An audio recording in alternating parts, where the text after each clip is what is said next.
How can something so entertaining induce so much secondhand embarrassment? Welcome to MsMojo, and today we're counting down our picks for the top 10 most cringeworthy The Bachelor moments. Before we begin, we publish new content every day, so be sure to subscribe to our channel and ring the bell to get notified about our latest videos. For this list, we're strictly looking at uncomfortable and awkward moments from The Bachelor, so no spin-off shows will be included.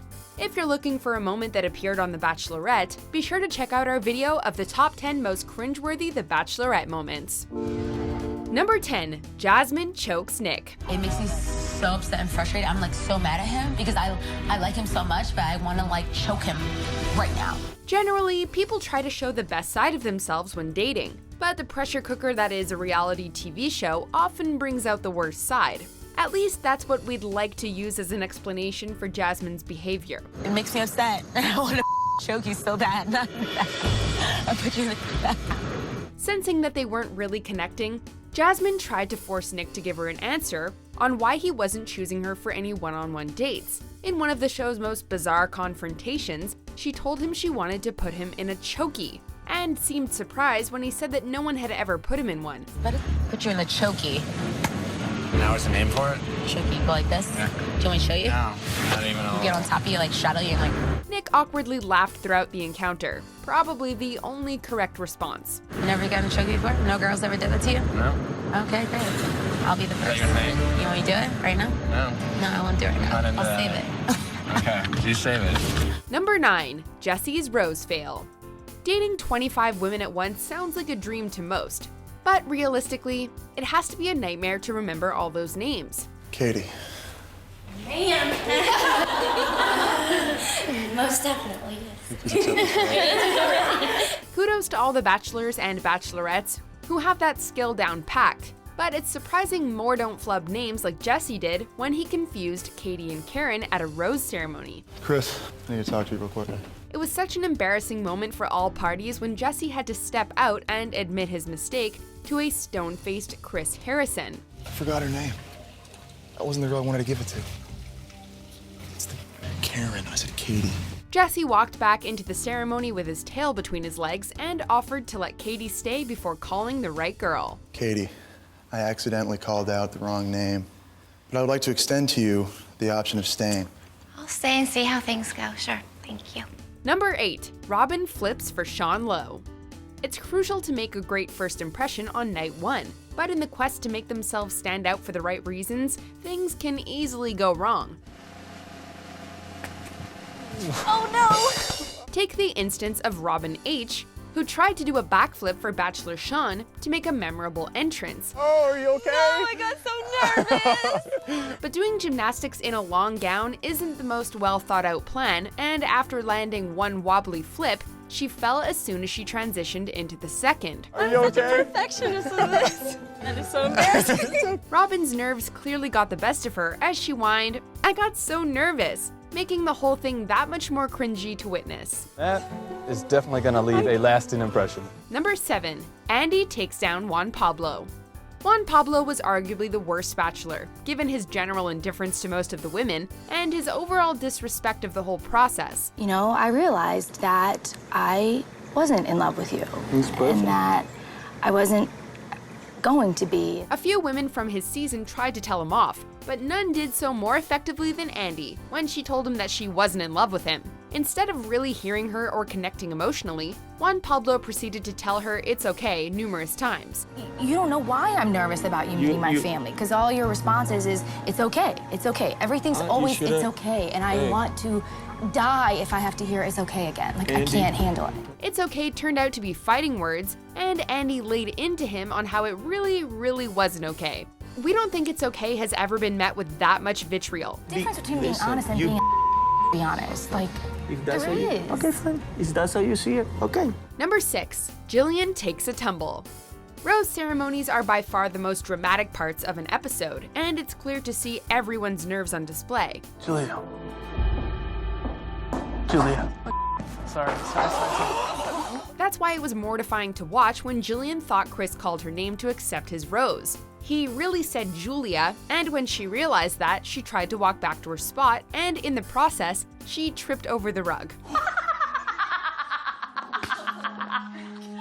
Julia, that double embarrassing. Also, I can fix that. She caught herself, but the damage was done as all the women covered their mouths, cringing from secondhand embarrassment. That's just embarrassing. Poor Jillian managed to make 2 faux pas in less than a minute. Honestly, we have to feel for her. It happened. Can't really take it back. It was just kind of awkward. Number 5, Jamie Otis and the infamous kiss. First of all, when my mouth was open, your mouth was closed and vice versa. We'll never know what Jamie Otis from Ben Flajnik's season was thinking when she gave him a kissing lesson. Trying to forge a connection with him, for some reason she thought that instructing him on when to open and close his mouth during their kiss would be the best thing. First we have our mouth is gonna be closed, okay? Okay. Because then we're gonna just feel each other out. Right. And then, once we feel each other out, we're gonna open our mouth and... That's normally how kissing goes. Yeah! Ben was noticeably uncomfortable, and at one point she even asked if she made him nervous. Are you nervous around me? I'm a little nervous right now.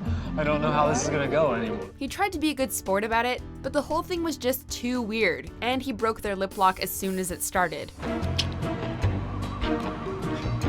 No, mouth closed, mouth closed.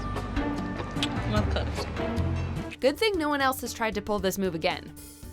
Number 4, Olivia's showgirl routine.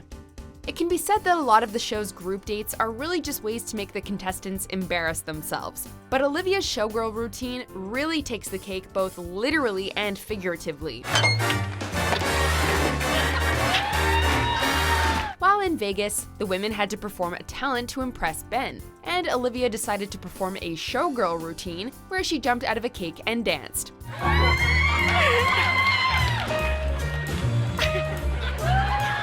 Sexy, right? Not exactly.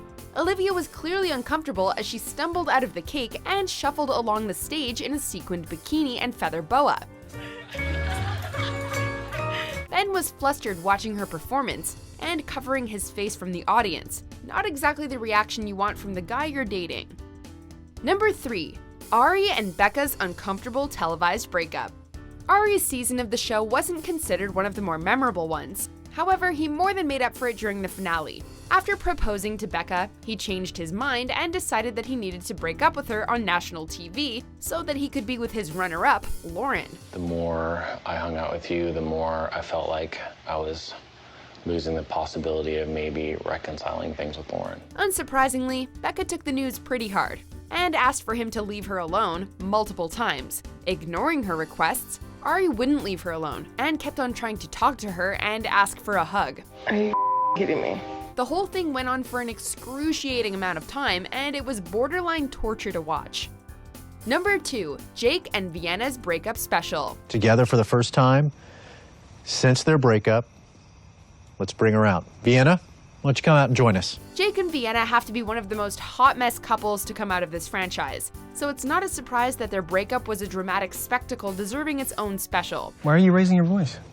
Because you are the biggest fake liar I've ever met in my entire life. The troubled duo was not afraid to air their dirty laundry, as he accused her of cheating, and where she famously called him a fame whore. The exes sparred with such intensity, it was like watching a tennis match at Wimbledon. 2 pros going for the jugular. You don't know me and I wouldn't have done it, and if I don't know you, then please why are we... stop interrupting me. The thing is... We do have to hand it to them, though. We don't think the franchise has seen such a fiery breakup since. The thing is, I would have never done this to somebody that I love. When I got down on one knee, again, I got interrupted. Good Lord. I'm done with this. You are the meanest person I've ever met in my life. Before we unveil our top pick, here are a few honorable mentions. Isn't my story amazing? It's tragic, but it's amazing. Laying on an embalming table, looking up at Chantel with a face mask on. I'm thinking in my mind, how many bodies have been on this table? My heart is gold, but my regime is platinum. Number 1, Jason Mesnick dumps Melissa for Molly. You know, I came here to find, in my whole life, find somebody like Melissa. And since this all ended, things have been different. The franchise has had its fair share of uncomfortable moments, but this one undoubtedly takes the cake for how raw it felt. Are you going to end this tonight? I have to. Jason told Melissa on the After the Final Rose special that he was still in love with his runner-up Molly, which was more than a little unfair to Melissa. You're such a bastard. I wish more than anything that last day you would have just let me go. Instead of doing this to me. I'm so mad at you. Watching her process the breakup was painful enough, but the show gave viewers even more whiplash when Jason got back together with Molly in the next segment. Melissa was out here earlier, and I ended things with her because I haven't been able to stop thinking about you. Fans compared Jason and Melissa's breakup to Arie and Becca's, but at least theirs wasn't done in front of a live studio audience, and for that reason alone, this one out-cringes them all. Do you agree with our picks? Check out these other great clips from MsMojo, and be sure to subscribe and ring the bell to be notified about our latest videos.